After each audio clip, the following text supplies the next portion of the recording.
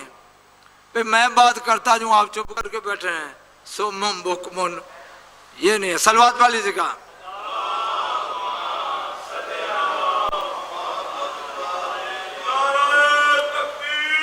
اللہ اکبر،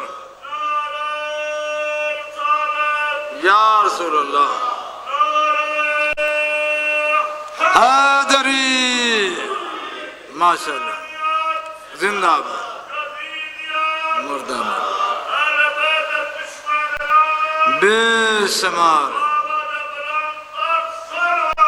اللہم صلی علی محمد و آل محمد۔ بات پہنچ رہی ہے۔ امام کے صحابی نے جا کے اپنے اس استاد سے کہا استاد یہ جو معنی تو نکال نکال کے کتاب لکھ رہا ہے، معنی تو سمجھ رہا ہے، اس کے علاوہ بھی اس کا کوئی ترجمہ ہو سکتا ہے؟ وہ بھی جانتا تھا کہ یہ کہاں سے بول رہا ہے۔ وہ بول کے کہتا مجھے یہ بتا یہ تمہیں کس نے سبق دیا ہے؟ میں تیری عقل سے واقف ہوں، تو کتنا عقل مند ہے، لیکن یہ جو تیری زبان ہے اس میں بات جو چل رہی ہے یہ بات تیری نہیں ہے۔ توجہ، یہ جو تو بول رہا ہے یہ بات تیری نہیں ہے۔ اس نے کہا نہیں استاد میں کہہ رہا ہوں۔ اس نے نہیں سچ بتا یہ تجھے کس نے کہا ہے؟ اس نے کہا یہ میرے امام سرکار امام جعفر صادق علیہ السلام نے فرمایا۔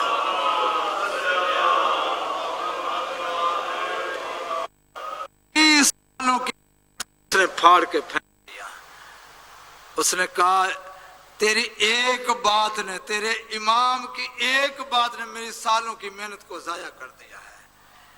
معنی تو اور بھی ہو سکتے ہیں لیکن میں جو سمجھا میں نے وہ لکھا، لیکن تیرے امام کی ایک بات نے میری سالوں کی محنت کو ضائع کر دیا۔ یہ معجزہ ہے، اس کو معجزہ کہتے ہیں۔ عزیزان گرامی قدر، قرآن کریم اللہ نے معجزے کے طور پہ دیا۔ آپ دیکھنا یہ ہے یہ قرآن کب نازل ہوا؟ سورہ بقرہ قرآن حکیم کا ظاہری طور پہ دوسرا سورہ، اس میں خالق کائنات ارشاد فرمایا ہے رمضان الذی انزل فیہ القرآن۔ پوچھتے ہو کہ قرآن کب نازل ہوا، تو قرآن مجید رمضان المبارک نازل ہوا۔ پھر لوگوں نے سوال کیا کہ یا رسول اللہ رمضان میں تو نازل ہوا، لیکن دن کو نازل ہوا یا رات کو نازل ہوا؟ قرآن دن میں نازل ہوا، رات میں نازل ہوا؟ تو قرآن حکیم کی صورت میرے نبی نے پڑھی انا انزلناہ فی لیلۃ مبارکہ، ہم نے اس کو مبارک شب میں نازل کیا، یعنی دن میں نازل نہیں ہوا، رات میں نازل ہوا۔ سورہ دخان میں اللہ تعالیٰ کا ارشاد یا رسول اللہ یہ بھی پتہ چل گیا مہینہ رمضان کا تھا اور دن کو نازل ہوا رات کو نازل ہوا، لیکن یہ تو فرمائیے وہ رات کون سے تھے؟ بات کی سمجھ آ رہی ہے؟ رات کون سی تھی؟ نبی نے پھر قرآن پڑھا، سورۃ القدر 30واں پارہ، انا انزلناہ فی لیلۃ القدر، انا انزلنا فی لیلۃ القدر، ہم نے اس کو لیلۃ القدر میں نازل کیا، وما ادراک ما لیلۃ القدر، تمہیں کیا معلوم کہ لیلۃ القدر کیا ہے؟ لیلۃ القدر 1000 مہینے سے بہتر ہے۔ تینوں حوالے آ گئے۔ اب دیکھنا یہ ہے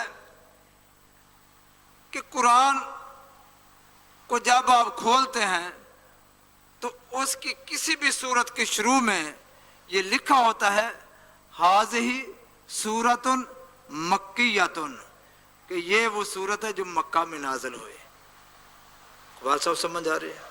یہ کون سی سورت ہے جو مکے میں نازل ہوئی؟ بعض صورتوں کے شروع میں ہاذہ سورۃ، یہ وہ صورت ہے جو مدنیۃ، مدینہ میں نازل ہوئی۔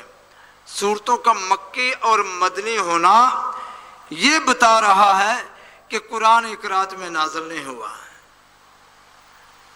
یہ مختلف وقتوں میں، کوئی دن میں آیت آئی، کوئی رات میں، کوئی پہاڑ پہ آئی، کوئی غار میں، مختلف مواقع پہ حالات کے مطابق یہ قرآن نازل ہوتا رہا۔ تو پھر خدایا یہ تضاد نہیں ہے؟ ادھر تو کہہ رہا کہ یہ ایک رات میں نازل ہوا، کبھی یہ تو کہتا ہے شب قدر میں نازل ہوا۔ صورتوں کا مکی اور مدنی ہونا یہ بتا رہا کہ ایک رات میں آیا ہی نہیں۔ تو اس کو سورہ تفسیر کا نام ہے تفسیر ابن عباس۔ کیا نام ہے جی؟ تفسیر ابن عباس، کراچی سے شائع ہوئی۔ اس میں اس چیز کو حل کیا گیا کہ قرآن کا نزول 2 دفعہ ہوا ہے، ایک دفعہ نہیں نازل ہوا۔ قرآن کا نزول 2 دفعہ ہوا۔ ایک دفعہ یہ بھی آیات درست ہیں کہ ایک ہی رات میں نازل ہوا، وہ جو ایک رات میں نازل ہوا وہ قلب مصطفیٰ پہ نازل ہوا، اور دوسرا مکی اور مدنی یہ دوسری دفعہ نازل ہوا۔ وقت کے مطابق جیسی وقت کی ضرورت تھی اس کے مطابق آیت آ گئی یا سورت آ گئی۔ بات سمجھ رہے ہو؟ مکے میں جتنی صورتیں ہیں وہ عقیدے کے متعلق ہیں۔ مکے میں اکثر صورتیں عقیدے کے متعلق، توحید ہے، عدل ہے، نبوت ہے، یہ صورتیں ہیں۔ لیکن مدینہ میں اکثر صورتیں جو آئیں وہ عبادات کے متعلق ہیں، کیوں؟ عبادات کے اکثر مسائل مدینہ میں نازل ہوئے۔ مکی زندگی میں توحید کے درس ہی تھے، زیادہ تر لوگوں سے یہ منوایا جاتا تھا قولوا لا الہ الا اللہ، لوگوں مانو کہ اللہ ایک ہے۔ عزیزان گرامی قدر، اچھا یہ جو قرآن ہمارے پاس ہے یہ اصل ہے؟ آپ دیکھتے ہیں ہر قرآن کے سر وقت ٹائٹل کے اوپر لکھا ہوتا ہے اقصی قرآن مجید، پڑھتے ہو؟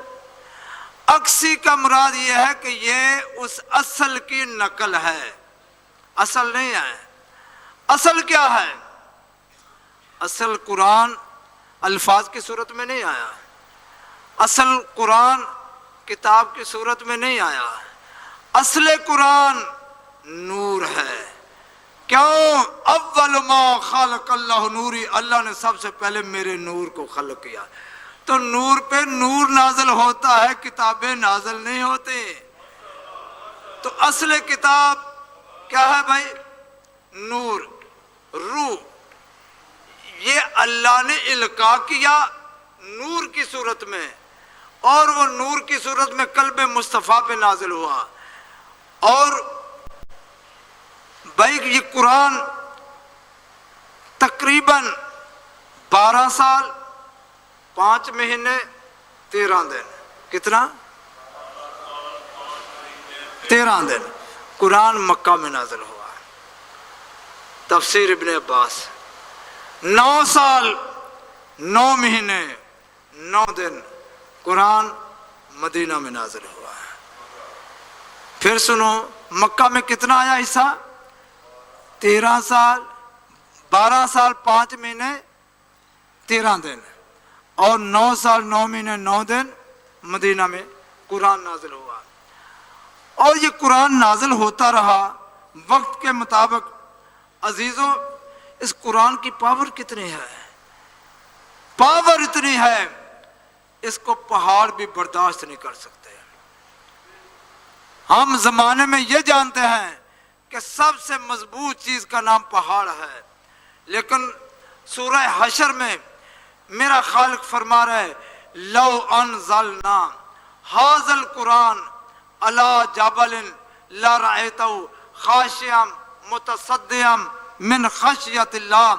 یہ قرآن میں طاقت اتنی ہے، وزن اتنا ہے، اگر ہم اس کو پہاڑوں پہ نازل کرتے، توجہ، اگر پہاڑوں پہ نازل کرتے، پہاڑ خشیت الہی سے ریزہ ریزہ ہو جاتے، کرچی کرچی ہو جاتے، ذرہ ذرہ ہو جاتے۔ تو یہ کس کا وزن ہے؟ کس کی قوت ہے؟ قرآن کی۔ عزیزان گرامی قدر، وہ کتنا مضبوط دل تھا میرے مصطفیٰ کا، کتنا مضبوط تھا دل میرے نبی کا۔ پورا قرآن نازل ہوا، بے ہوش نہیں ہوا، کچھ بھی نہیں ہوا۔ عزیزوں، آپ نے یہ قرآن میں سنا ہوگا، علماء سے اکثر یہ سنتے ہیں کہ جب حضرت موسیٰ علیہ السلام کی امت نے یہ کہا ہم آپ کو نبی پھر مانیں گے اگر تیرے اللہ کا دیدار ہو جائے، تیرے اللہ کی زیارت ہو جائے۔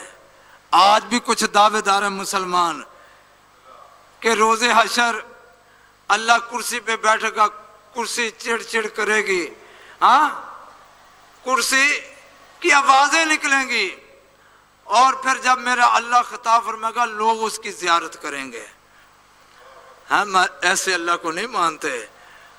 اور پھر اللہ جب فیصلے کرے گا اور بہت سے افراد کو جہنم میں پھینکے گا، جب جہنم میں بہت سے افراد جل رہے ہوں گے، اس وقت میرا خالق کہے گا جہنم کچھ اور چاہیے، توجہ، کچھ اور چاہیے۔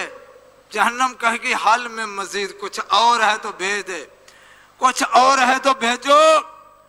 تو تمہارا خالق جو ہے، یہ سیاستہ میں حدیثیں موجود ہیں، اپنی ایک ٹانگ جو ہے وہ جہنم میں رکھ دے گا، اور جس کا خدا ہی جہنمی ہے وہ اس کی مخلوق کس طرح جنتی بنے گی۔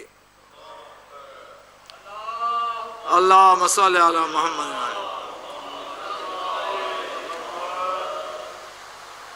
اگر ایسے ہی خالق نظر آ جاتا تو موسیٰ کی قوم نے جب یہ کہا تھا کہ جب تک تیرے اللہ کا دیدار نہ ہو جائے، وہ نظر نہ آ جائے، ہم اس کو اپنی آنکھوں سے نہ دیکھ لیں، ہم تیرے نبی کو، اے پیغمبر تمہیں نبی نہیں مانتے۔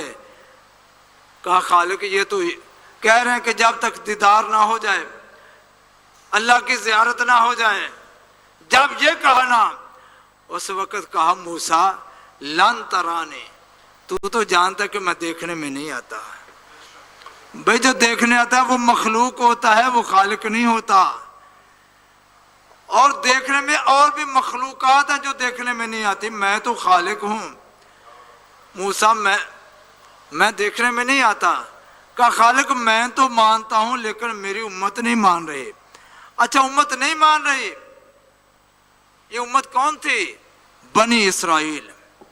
کون لوگ تھے؟ بنی اسرائیل۔ کہا اچھا یہ 70,000 ہیں، ان 70,000 میں سے 70 کو چن لے۔ کتنے افراد کو چن لے؟ 70 کو۔ یہ جو ان کے بڑے بڑے سردار ہیں، چودھری بڑے بڑے، ان کو لے آ اور ان سے کہہ دے یہ شجر جو ہے نا کوہ طور کے اوپر، اچھا یہ بتاؤں کہ یہ کس مقام پہ تھا؟ جہاں کی آپ زیارت کر کے آئے ہیں۔ یہ علاقہ کون سا تھا؟ یہ مصر میں نہیں تھا، یہ فلسطین میں نہیں تھا، یہ کربلا کا علاقہ ہے۔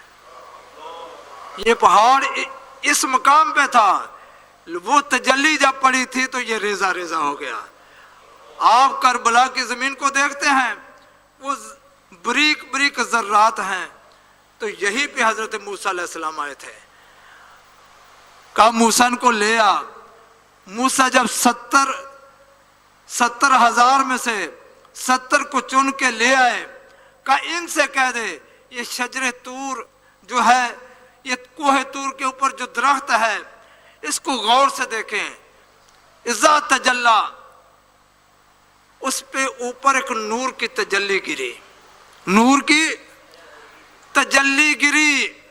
فخر موسیٰ صاعقا، وہ بجلی جب گری موسیٰ بے ہوش ہو کے گر پڑے۔ موسیٰ سے برداشت نہ ہوا وہ نور،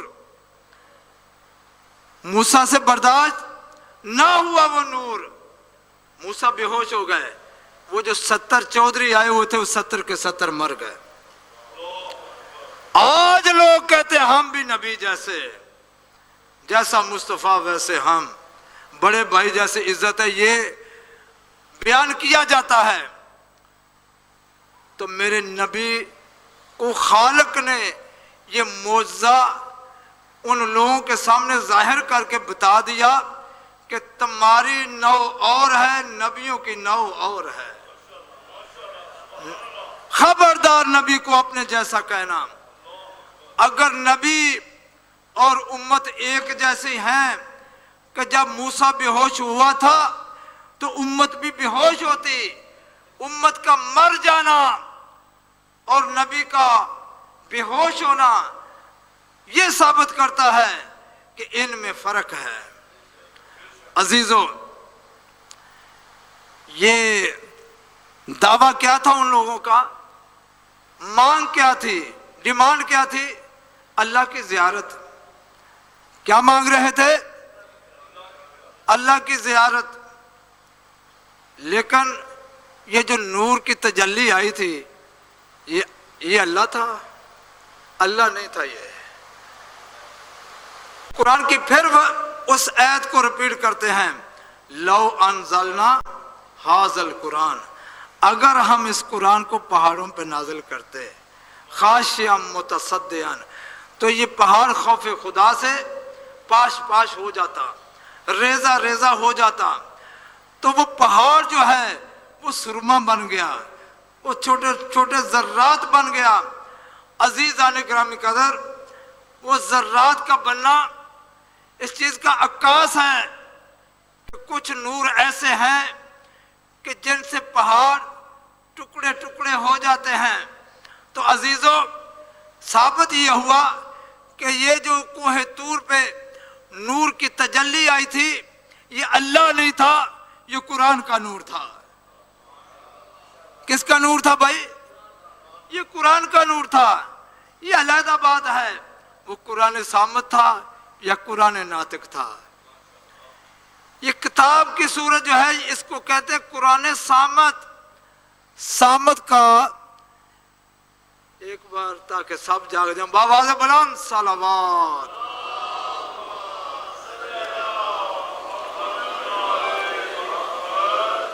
قرآن صامت تو ذاکرین سے سنتے ہو، مولویوں سے سنتے ہو، کبھی توجہ کیا کہ قرآن صامت کا ترجمہ کیا ہے؟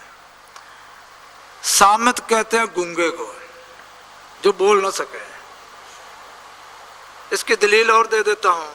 پہلا پارہ تو آپ نے پڑھا ہے، اس کی ابتدائیہ سومن بکمن۔ وہ سومن بھائی اس سے صامت سے، سومن اس سے صامت نکلا ہے کہ جو زبان سے بول نہ سکتا ہو۔ تو یہ خاموش رہنے والا کتاب یہ قرآن صامت ہے۔ ناطق کہتے ہیں بولنے والے کو۔ تو اللہ نے یہ تو بول نہیں سکتا، تو جو بول نہ سکتا وہ کیا کہتے ہیں پنجابی میں؟ گونگے دی ہے رمضان، گونگے دی ماں جانے۔ ماں سمجھتی ہے کہ یہ بچہ کیا کہہ رہا ہے۔ قرآن صامت کے ساتھ قرآن ناطق کو بھیجا تاکہ یہ اشارے ہیں اور ناطق جو ہے وہ وضاحت کر کے تفسیر کر کے بتائے کہ یہ کیا کہہ رہا ہے۔ اس میں نماز پڑھنے کا حکم ہے، اشارہ دیا ہے، لیکن نماز کا طریقہ نہیں بتایا۔ اس میں حج کے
لوگ دیکھ رہے ہیں، سرداران عرب کعبہ میں موجود تھے، مشرک سردار جو تھے وہ بیٹھے ہوئے دیکھ رہے تھے، حضرت ابو بھی دیکھ رہے تھے،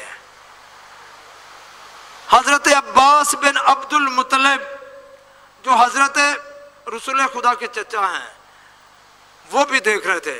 وہ ان سرداروں کے پاس بیٹھے ہوئے تھے اور بی بی کے آنے سے پتہ چلتا تھا کہ یہ کسی شریف گھرانے کی عورت ہے۔ میں شریف گھرانہ کہہ رہا ہوں، ثابت ہوا کہ سارے شریف نہیں تھے۔ ان کے گھرانے کی پہچان کیا تھی کہ یہ باحجاب ہوتے تھے، بی بی برقعے میں لپٹی ہوئی تھی